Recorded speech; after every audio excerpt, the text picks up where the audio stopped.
तुम एक औरत का पीछा कर रहे थे जो थोड़ी देर में तुम्हारी शायद जान ले लेती। मैं काफी डर गया था ये सुन के।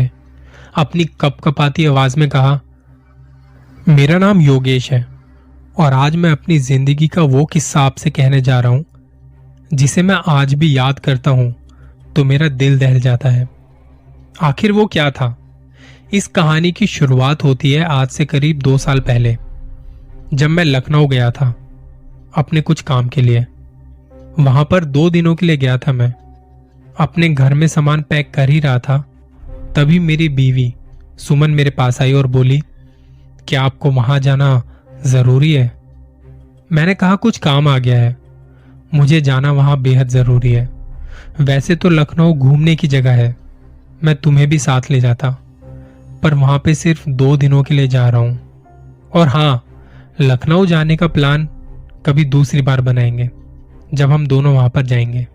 ये कहकर मैंने सुमन को मनाया, क्योंकि वो रूठ चुकी थी कि मुझे भी साथ चलना है। फिर मैं उसे मनाकर वहां से विदा हुआ। वहां से मैंने फ्लाइट पकड़ी और लखनऊ पहुंच गया। हालांकि लखनऊ से मेरे जो साथी कर्मचारी थे वो कार लेकर एयरपोर्ट पर आ चुके थे। वहां पर मैं कार में बैठा और उनसे बात करने लगा। मैंने पूछा, ये बताओ काम कैसे चल रहा है? सर, काफी अच्छा चल रहा है और आपका आना बेहद जरूरी था। हमें काफी खुशी हुई आपके यहाँ आ जाने से और लगभग अब काम हमारा आधा हो जाएगा, हमें पूरा विश्वास है। मैंने कहा, इसके लिए तो मैं आया हूं। फिर हम दोनों बात करते करते होटल पहुंचे।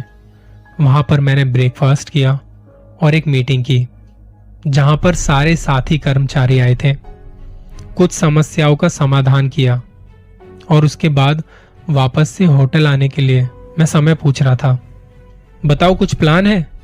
मैंने तो सारी बातें तुम लोगों को बता दी जिससे तुम लोगों को परेशानी ना हो, और मुझे लगता है अब मुझे आने की जरूरत नहीं पड़ेगी।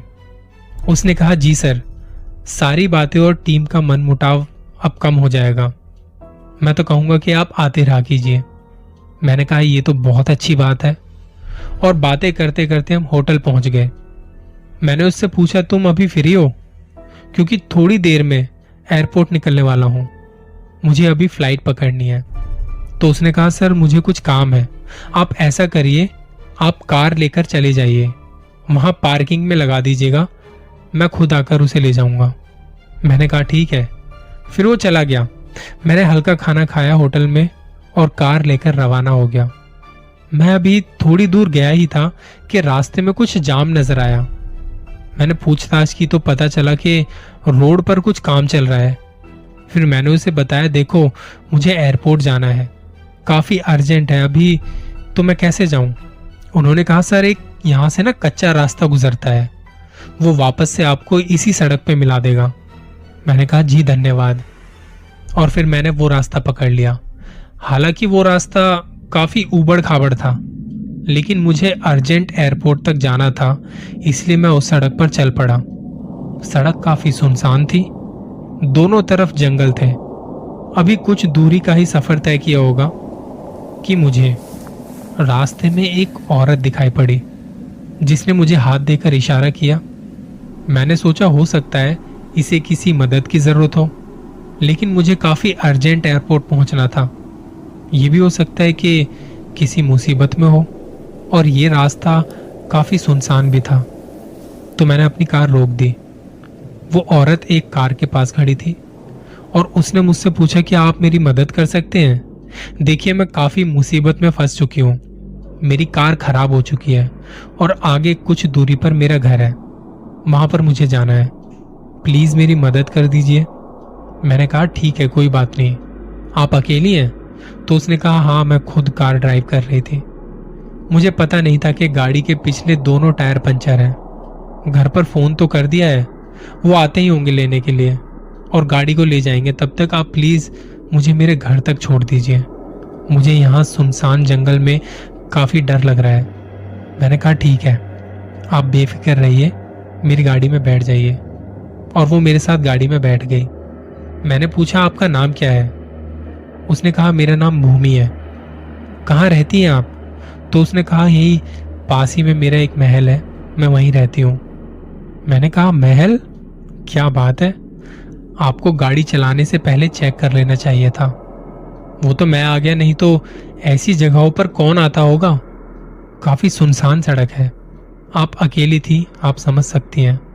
उसने कहा, जी बहुत बहुत धन्यवाद, आपने मेरी मदद की। वैसे वो काफी खूबसूरत थी, पता नहीं कैसे वो मुझे अपनी तरफ आकर्षित कर रही थी। ऐसा लग रहा था जैसे मैं सम्मोहित हो रहा था। कुछ दूर चलने के बाद काफी मीठी मीठी बातें करने लगे।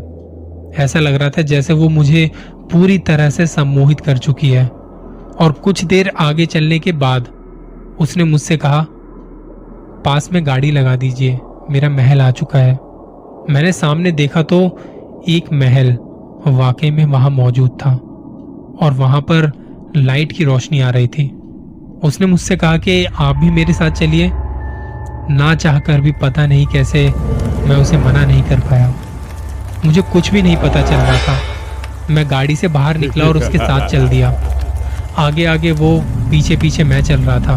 मैं बस चला जा रहा था और तभी किसी ने मुझे टोका और ऐसा लगा जैसे किसी ने बड़ी गहरी नींद से मुझे जगा दिया हो। मैं एकदम से चौंक गया। देखा तो सामने कुछ नहीं था, बस एक बाबा जी थे जिन्होंने मुझे गहरी नींद से जगा दिया था। मैंने पूछा, मैं यहाँ कैसे आ गया? तो बाबा जी बोले, तुम एक औरत का पीछा कर रहे थे जो थोड़ी देर में तुम्हारी शायद जान ले लेती। मैं काफी डर गया था ये सुन के। अपनी कपकपाती आवाज में कहा, मैं तो बस उनकी मदद कर रहा था। वो मुझे बोली उसकी गाड़ी खराब हो चुकी है और यहाँ कोई महल है जहाँ उसने मुझे पहुँचाने के लिए बोला था, पर मैं यहाँ कैसे आ गया और वो कहाँ है? बाबा जी बोले, देखो वो कोई औरत नहीं है, बल्कि एक चुड़ैल है जो छलावा करके लोगों को इस सुनसान जंगल में मार डालती है।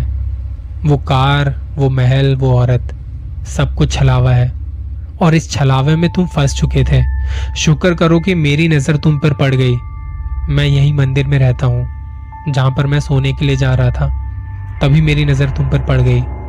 खुशकिस्मत हो जो तुम बच गए, वरना कई लोग यहाँ पर अपनी जान गंवा चुके हैं। मैंने उन्हें डरते हुए कहा, आपकी वजह से मैं बच गया, आपका धन्यवाद बाबा जी। उन्होंने कहा, ठीक है, कोई बात नहीं, अब तुम्हें कहाँ जाना है? मैंने कहा, मुझे एयरपोर्ट जाना है। और मेरी कार? तभी मुझे अपनी कार दिखाई पड़ी और मैंने उनसे विदा ली। कार में आया और सीधा एयरपोर्ट की तरफ निकल पड़ा।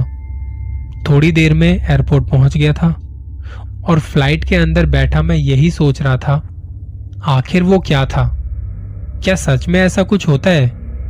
ये छलावा क्या सच में होता है? मैं पूरे सफर बस यही सोच रहा था, क्या कभी ऐसा हो सकता है?